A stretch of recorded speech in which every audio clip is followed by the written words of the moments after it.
My wife, Rosalie Maynard, gets reported to the authorities for embezzling her company's funds just to please her childhood friend, Ralph Osborne, by placing a high-stakes winning bid at an auction house. I'm the one who helped clear all of her debts and receive the 3-year prison sentence on her behalf.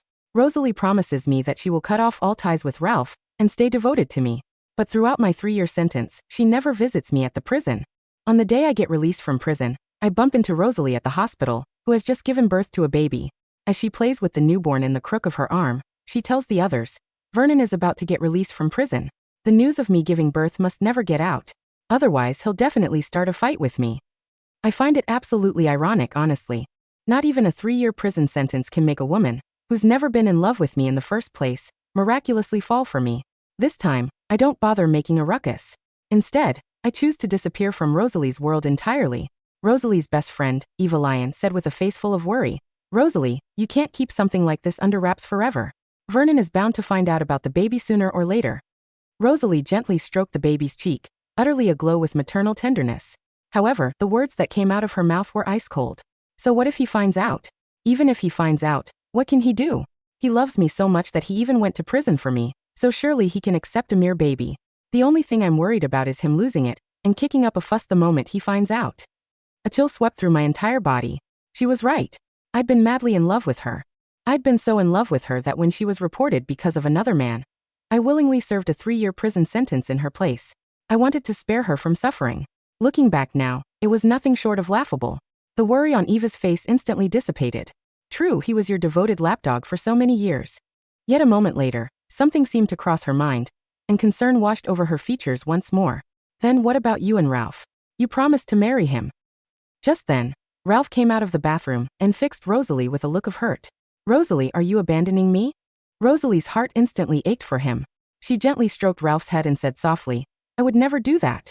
You're the one I love the most. Once Vernon gets out of prison, I'll divorce him. It was only then that Ralph calmed down. He lightly kissed Rosalie on the lips, drawing a chorus of sighs from the others present. Who could resist that? He's like a heartbroken puppy. Rosalie, I finally understand why you're willing to do anything for him. I stood frozen, completely at a loss to know what to do. Rosalie had once said the exact same thing to me, that I was the one she loved the most in this life. When I was at my lowest and had nothing, she never left my side. From that moment on, I swore I'd give her a good life and protect her with my life.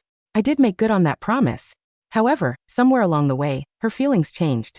I didn't understand how she could just stop loving me. What was I supposed to do? Should I storm in and make a scene? Or should I simply turn away and act as if nothing had happened? Holding on to the last sliver of hope, I gave her a call.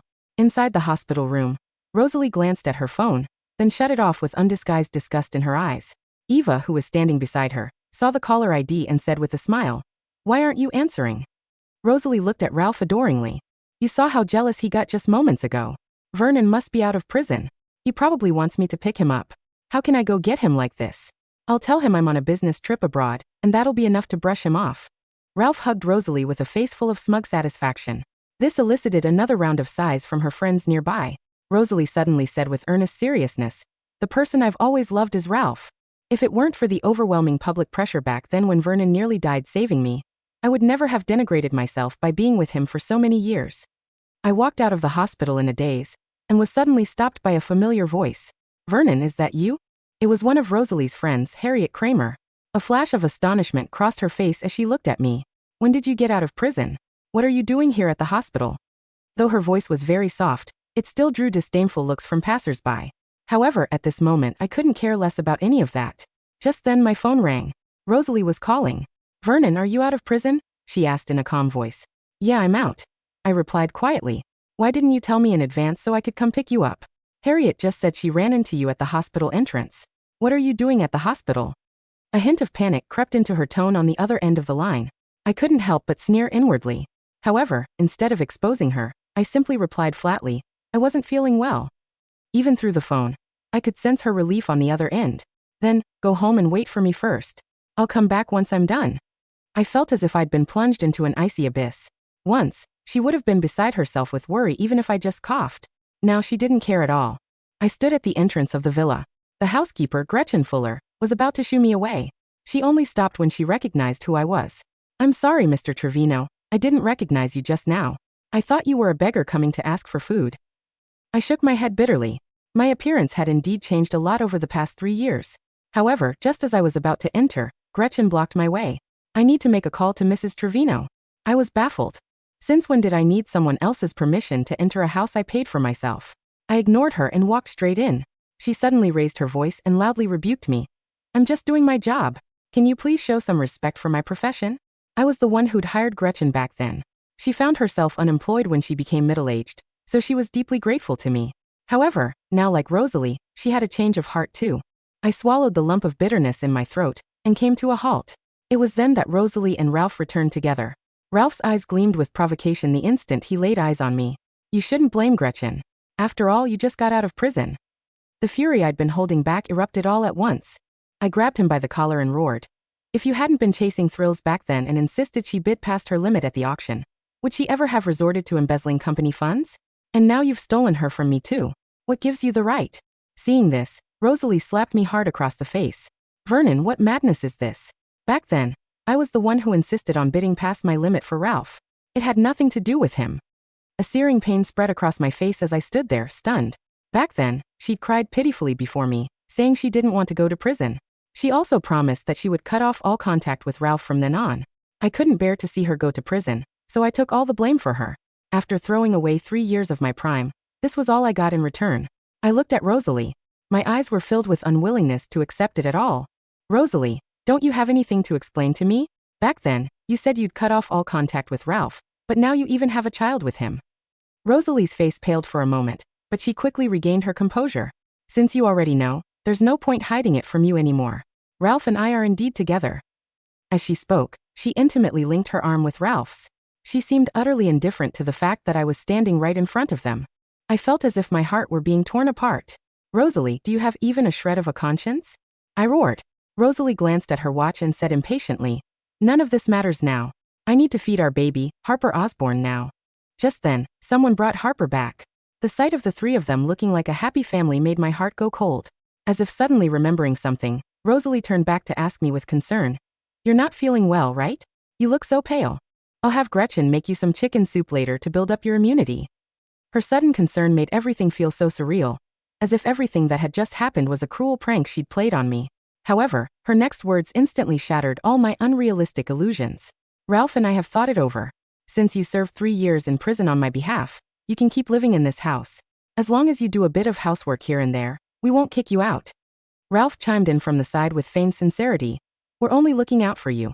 Given your criminal record, you won't be able to find a job. So, tell me, how would you support yourself? I stared fixedly at their hypocritical faces. My nails were digging deep into my palms. However, even that sting was nothing compared to a sliver of the dull, crushing pain inside me. I'd once believed that serving that prison sentence would buy me a lifetime with Rosalie. Only now did I realize I was nothing more than a complete and utter joke. The raging fury in my chest made my vision swim, and I nearly fainted. Rosalie noticed something was wrong with me, and had someone help me into the villa. It was only upon entering the villa that I realized the warm home I once knew had long since changed. It was beyond recognition. There wasn't a single trace of my life left inside. On the living room wall, where framed wedding photos of Rosalie and me had once hung, were now photos of Rosalie and Ralph. Just as I was about to sit down, Gretchen rushed over at top speed and placed a cleaning rag on the couch cushion. This couch is made from top-grain leather. It'd be a shame if it got ruined. As I watched Gretchen's cautious behavior, I suddenly found it incredibly ironic. Once, every piece of furniture in this villa had been carefully selected by Rosalie and me. Back then, she always said this place had to be filled with the memories of our love. Now, even sitting on the couch was considered a form of damage. Suppressing the piercing pain in my heart, I stood up and laughed coldly, sweeping my gaze across this home that no longer belonged to me. You know what? It's fine. I won't be staying here. My voice was so calm that it even surprised me. Rosalie frowned. A flicker of displeasure flashed in her eyes. Vernon, don't be so ungrateful. Everyone knows you've been to prison, so where else can you even go? At least if you stay here, you won't go hungry. With a smug smile, Ralph echoed from the side. Yeah, Rosalie is just being kind. Don't be so stubborn. As I watched Rosalie and Ralph play off each other like that, the last bit of love I'd been clinging to dissipated completely. Rosalie, I went to prison for you because I once believed you were worth it. But now I understand that I've wasted my love on the wrong person. From now on, there's nothing more between us.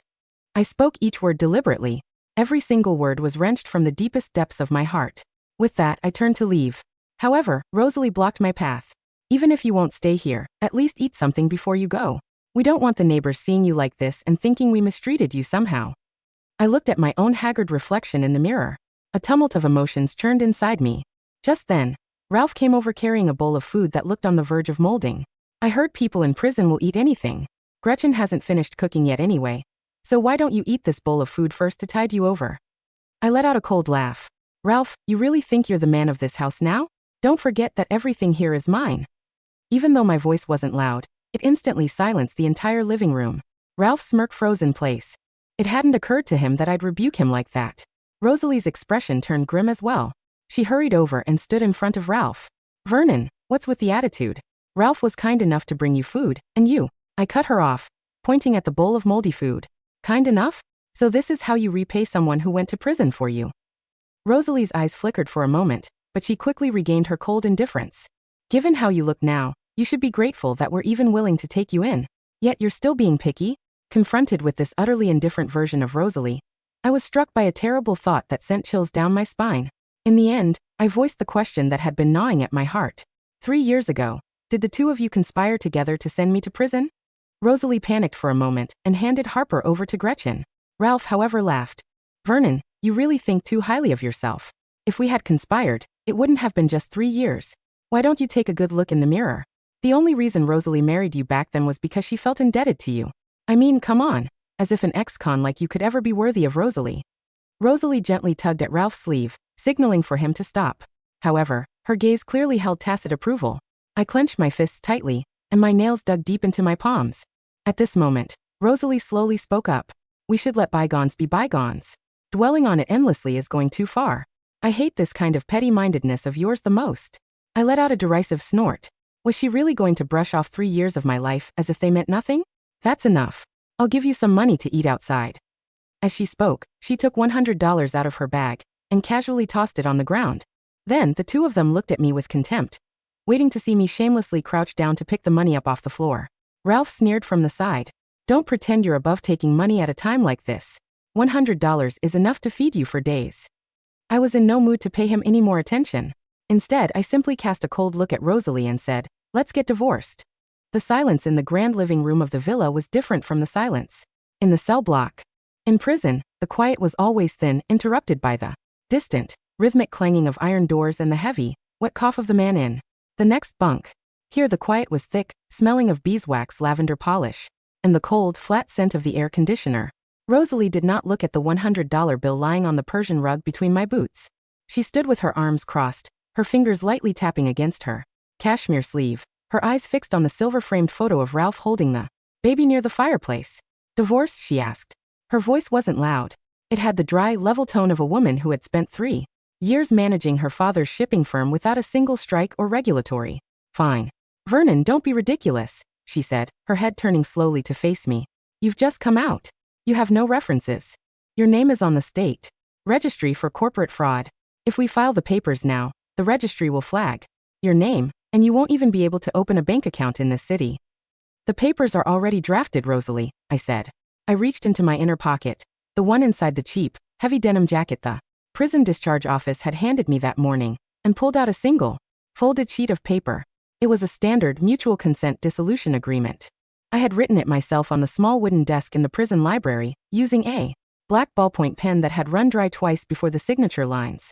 I signed it yesterday morning, I said, laying the paper on the mahogany console table, right next to the brass tray where her keys lay. You only need to add your name. The lawyers at Vance and Associates have already cleared the asset distribution. Ralph let out a soft, dry laugh from the sofa.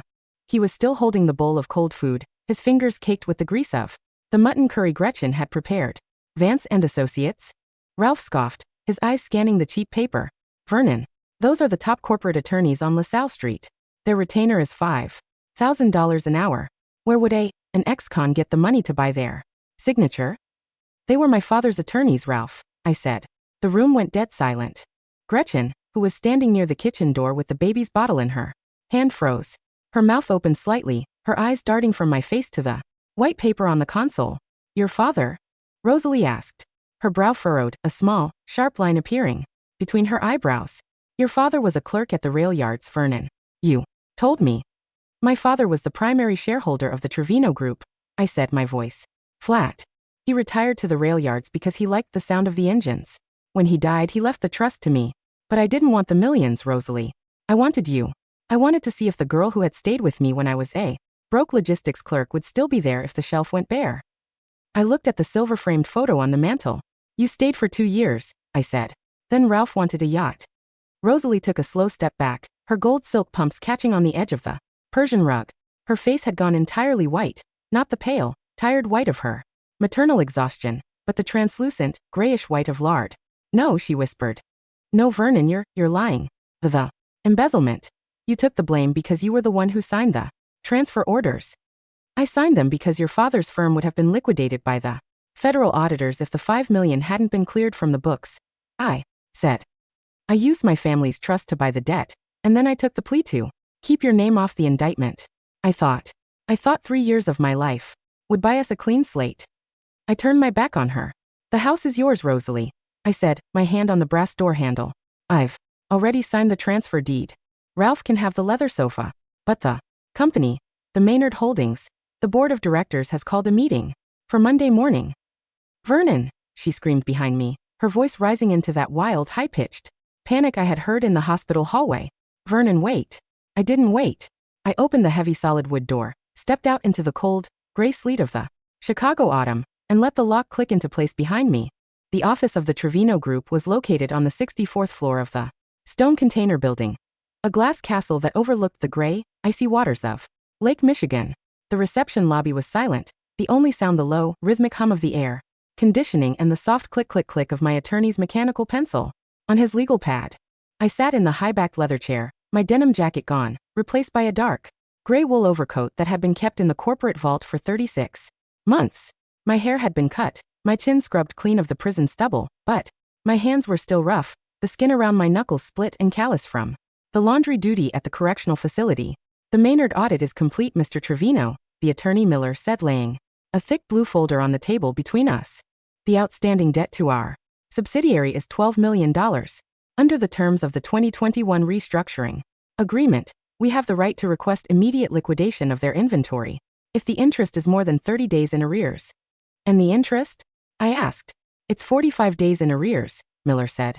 Rosalie Maynard spent the reserve funds last month to purchase a luxury estate in Palm Beach under Ralph Osborne's name. A luxury estate? I said, staring at the gray river below. Yes, Miller said.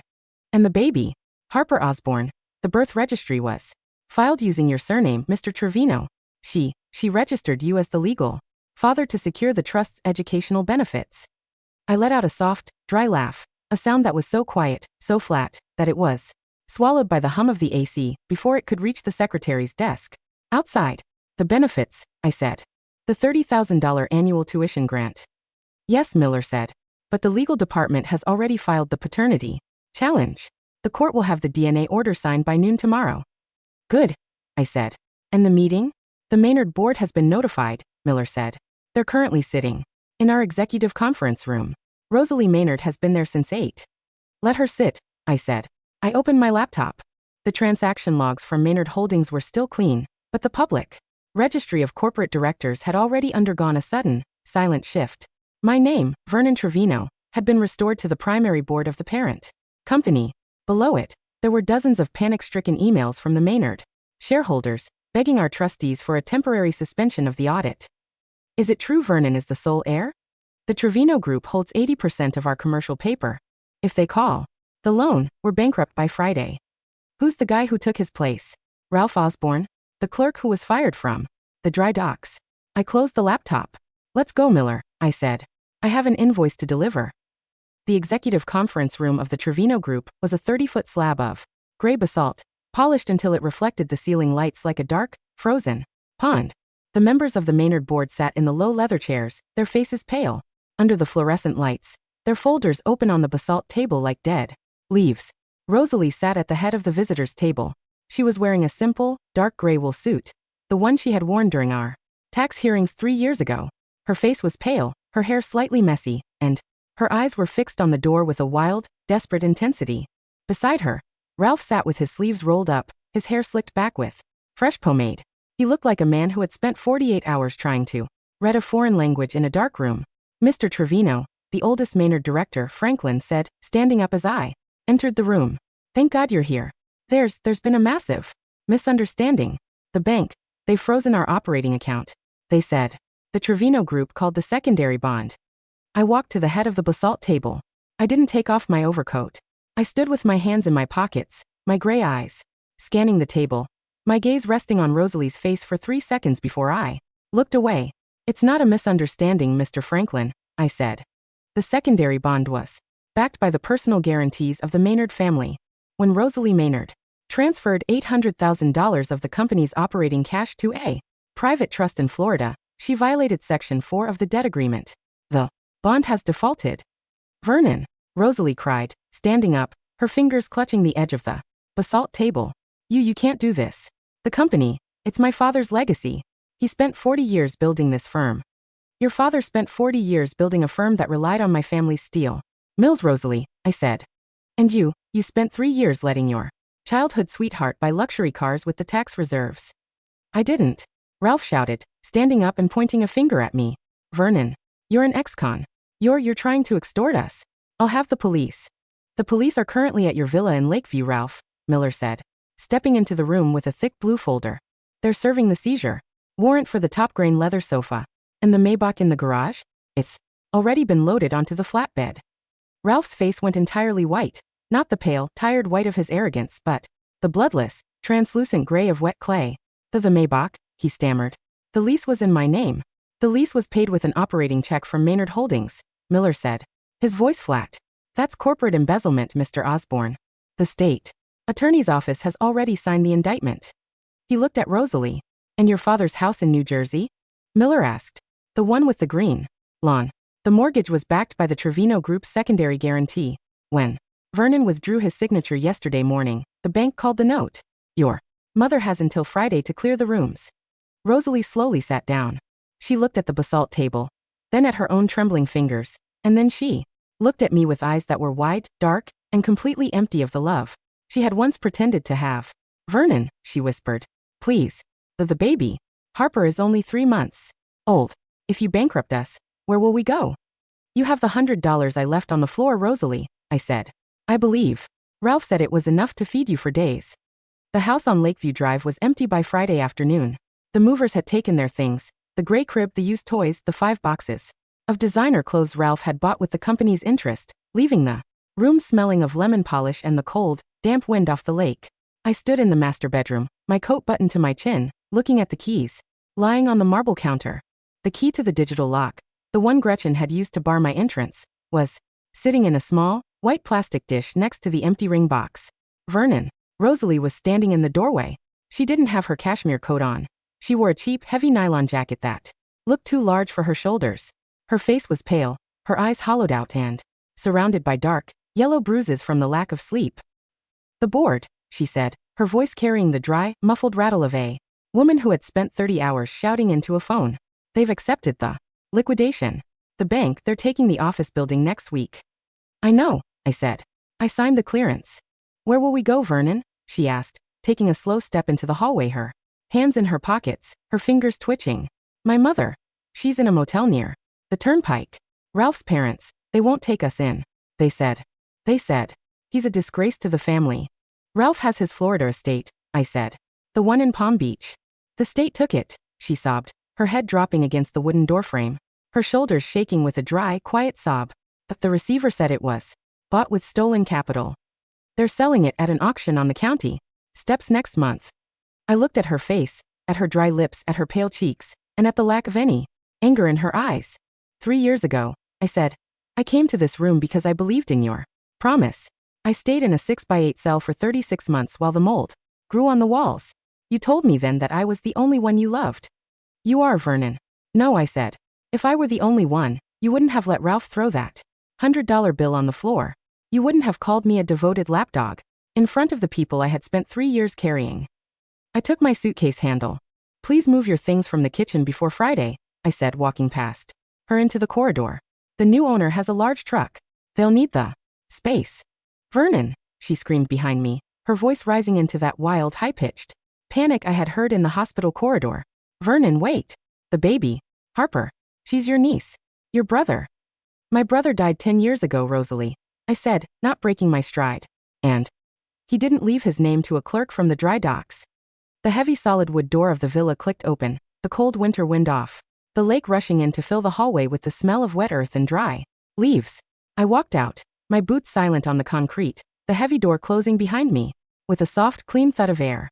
In January, the wind off Lake Michigan turned cold, bringing a dry, heavy frost that froze the harbor water into solid gray sheets of ice.